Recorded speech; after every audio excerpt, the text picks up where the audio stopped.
वित्त मंत्री सीतारमण ने आज अपना लगातार 9वां बजट किया पेश। कैंसर की 17 दवाइयों पर नहीं लगी कस्टम ड्यूटी। बायोफार्मा सेक्टर को मिलेगा 40,000 करोड़। कैंसर डायबिटीज की दवाएं होंगी सस्ती। आम आयकर दाताओं के लिए बड़ी खबर, इनकम टैक्स स्लैब में कोई बदलाव नहीं।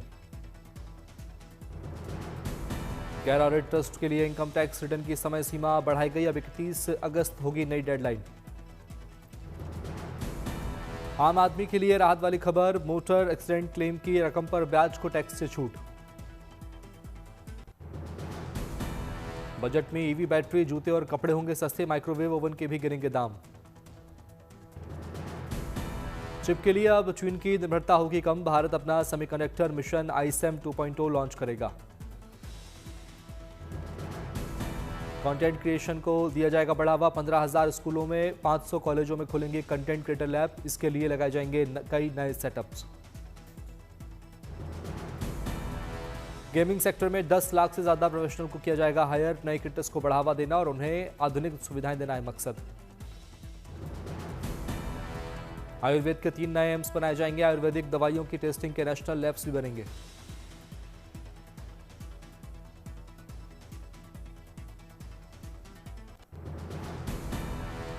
बजट में किसानों, आदिवासियों, महिलाओं और युवाओं तक ग्रोथ पहुंचाना लक्ष्य। दुनिया की सबसे बड़ी इकोनॉमी बनने की तरफ तेजी से बढ़ रहा भारत।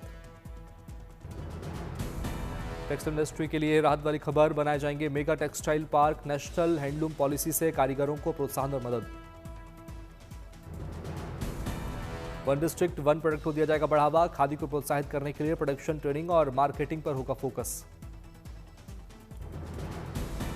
बजट में इलेक्ट्रॉनिक इक्विपमेंट बनाने के लिए 40,000 करोड़ रुपए का किया गया प्रावधान। साइंटिफिक रिव्यू के लिए बनाई जाएंगी 1,000 मान्यता प्राप्त clinical sites.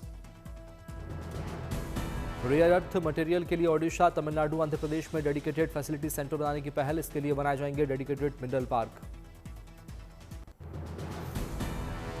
7 high speed rail corridor बनाए जाएंगे, जिनमें मुंबई से पुणे, पुणे से हैदराबाद, हैदराबाद से बेंगलुरु, हैदराबाद से चेन्नई, सिलीगुड़ी से वाराणसी के लिए चलेंगी ट्रेनें। 5 लाख से ज्यादा आबादी वाले टियर 2 और टियर 3 के शहरों के डेवलपमेंट के लिए बढ़ा बजट। 2026-27 में 12.2 लाख करोड़ का होगा आवंटन।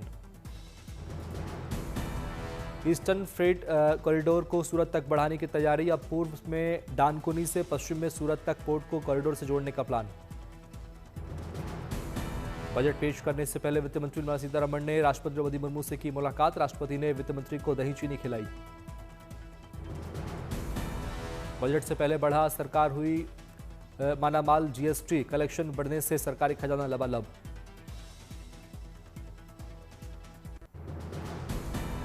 प्रयागराज में माघ मेले में माघी पूर्णिमा पर पवित्र स्नान। संगम तट पर भारी संख्या में श्रद्धालु और साधु संत लगा रहे आस्था की डुबकी। माघ मेले में 5वें पवित्र स्नान पर त्रिवेणी से आ रही भव्य तस्वीर। कड़ाके की ठंड के बावजूद श्रद्धालुओं में दिख रहा जबरदस्त उत्साह। माघी पूर्णिमा पर 1.5 करोड़ से ज्यादा श्रद्धालुओं ने किया स्नान। माघ मेले में अब तक करीब 21 करोड़ श्रद्धालुओं ने संगम में किया पवित्र स्नान। माघी पूर्णिमा स्नान के साथ कल्पवास का होगा समापन। कुछ कल्पवासी 3 दिन बाद त्रिष्ठा स्नान के बाद माघ मेले से करेंगे प्रस्थान। महाशिवरात्रि पर माघ मेले में होगा छठा और अंतिम स्नान पर्व। रिकॉर्ड संख्या में पहुंचेंगे श्रद्धालु। माघ मेले का भी होगा भव्य समापन। माघ मास की पूर्णिमा का होता है खास महत्व। माघी पूर्णिमा पर गंगा या त्रिवेणी संगम में स्नान माना जाता है बेहद शुभ। माघी पूर्णिमा स्नान के 2 शुभ मुहूर्त। ब्रह्म मुहूर्त सुबह 5:24 से 6:17 तक रहा और रविपुष्प में सुबह 7 बजे से 7:09 से 11:58 तक रहा स्नान। माघी पूर्णिमा पर स्नान और दान का होता है विशेष महत्व। स्नान दान करने से श्रद्धालुओं को शीघ्र पुण्य फल की होती है प्राप्ति।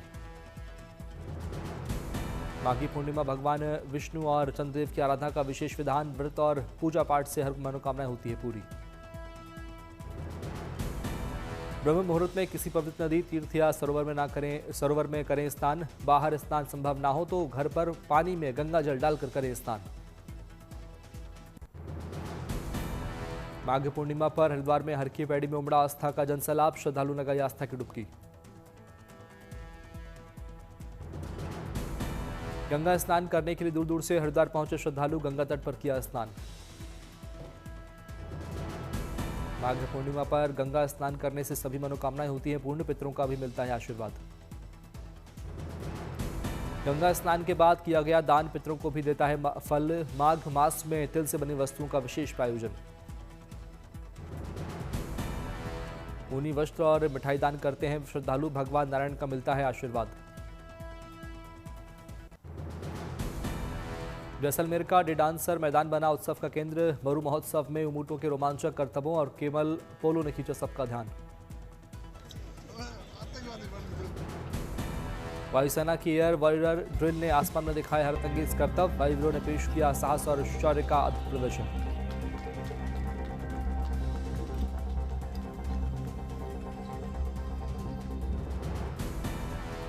कैमल टैटू शो में बीएसएफ जवानों के करतब देख दंग रह गए दर्शक, गूंजती रही तालियां। ऊंटों और सैलानियों से गुलजार मरु महोत्सव।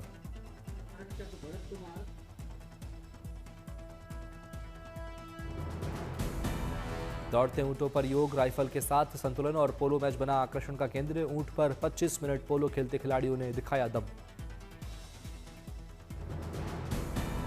राजस्थानी धुनों पर थिरके ऊंट, शाह ने मरुधरा प्रतियोगिता में बढ़ाया महोत्सव का गौरव। विदेशी सैलानियों में दिखा जबरदस्त उत्साह।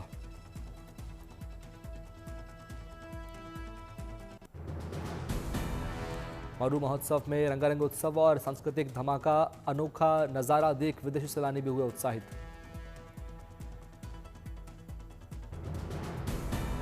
मरु महोत्सव में ऊंटों की सजीली छटा, ऊंट श्रृंगार प्रतियोगिता में बीएसएफ का परचम। कंवर सिंह के ऊंट ने जीता पहला पुरस्कार। मणिहारी मटका रेस में महिलाओं की हंसी ठिठोली, संजू राठौड़ बनी विजेता। हंसी, संतुलन और रोमांच का दिखा अद्भुत संगम। भारतीय टीमों का रस्साकसी में दबदबा, पुरुष और महिला दोनों वर्गों में 2-0 से जीत। रस्साकसी में विदेशी टीमों को दी शिकस्त। लोक संस्कृति के रंग में रंगा मरु महोत्सव, लोक कलाकारों की प्रस्तुति ने बांधा समा। गैर नृत्य पर झूमे दर्शक, विदेशी सैलानियों ने संजोई अनूठी यादें।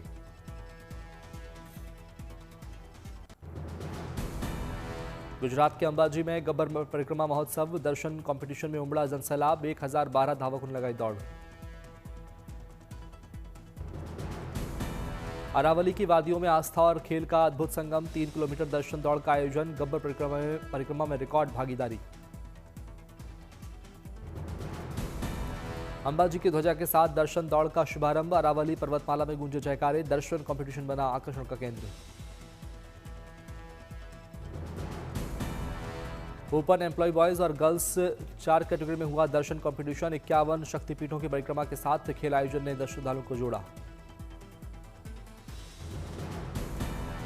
विजेताओं पर हुई इनामों की बारिश। प्रथम को 5100 रुपए और द्वितीय को 3100 रुपए पुरस्कार। हर प्रतिभागी को भी मिला सम्मान।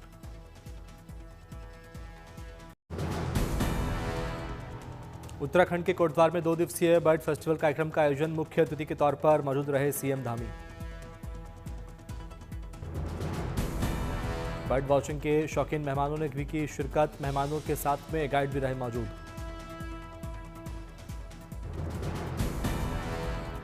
कोटद्वार के जंगलों में रहे पक्षियों की जानकारी देश विदेश से आए मेहमानों को दी गई। दुर्लभ पक्षियों की खींची गई तस्वीरें। बर्ड फेस्टिवल कार्यक्रम के दौरान पर्यटकों ने देखी पक्षियों की 52 प्रजातियां। बर्ड साइटिंग से संतुष्ट दिखे सैलानी। इस तरह के आयोजन में से पर्यटन को मिलेगा बढ़ावा। नौजवानों के लिए खुलेंगे रोजगार के अवसर। रुचि में जम्बुकेश्वर मंदिर में उमड़ा आस्था और भक्ति का सैलाब। अरुमिलगु जम्बुकेश्वर मंदिर में थाई थेपोत्सवम का भव्य जल उत्सव। थाई थेपोत्सवम में भक्तों ने निकाला भव्य जुलूस। भगवान जम्बुकेश्वर और देवी अखिलेंदेश्वरी की मूर्ति को नाव पर घुमाया गया। अपुलिंगम के रूप में जल तत्व का उत्सव मनाया गया। हजारों श्रद्धालु भव्य उत्सव को देखने मंदिर पहुंचे। दिखा अद्भुत और अलौकिक नजारा। भुवनेश्वर में बीटिंग द रिट्रीट सेरेमनी का आयोजन। ओडिशा पुलिस के बैंड दस्ते ने भव्य शानदार प्रस्तुति से बांधा समा।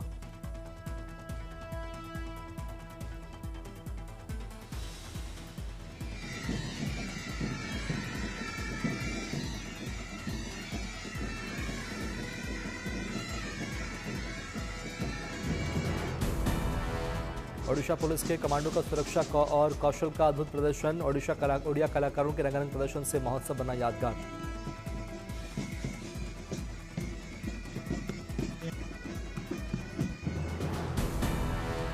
अमरेली के दुधाला गांव ने पेश की जल क्रांति की अनोखी मिसाल। 8 वर्षों में बने 175 डैम और सरोवर, 3 तालुकों के 57 गांवों को लाभ।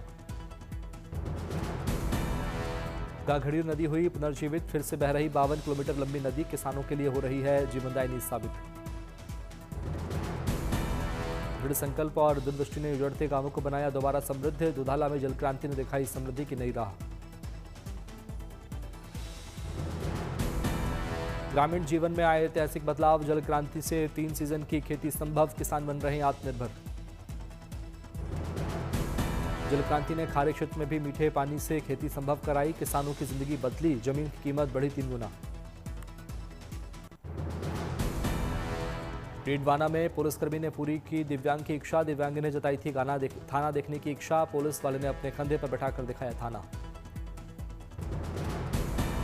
गया में भगवान बुद्ध और उनके 2 शिष्यों के अस्थि कलश देखने के लिए उमड़े श्रद्धालु, विधि विधान से पूजा पाठ कर किया नमन।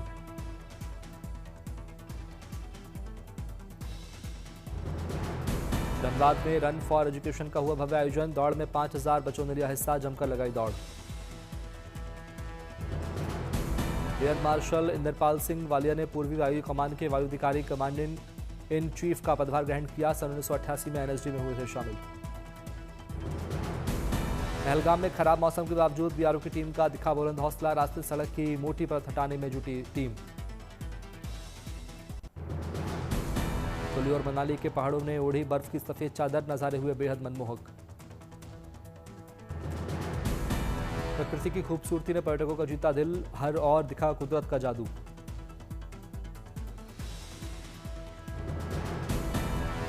भारी बर्फबारी से पहाड़ी इलाकों में रौनक, पर्यटकों की संख्या में जबरदस्त बढ़ोतरी।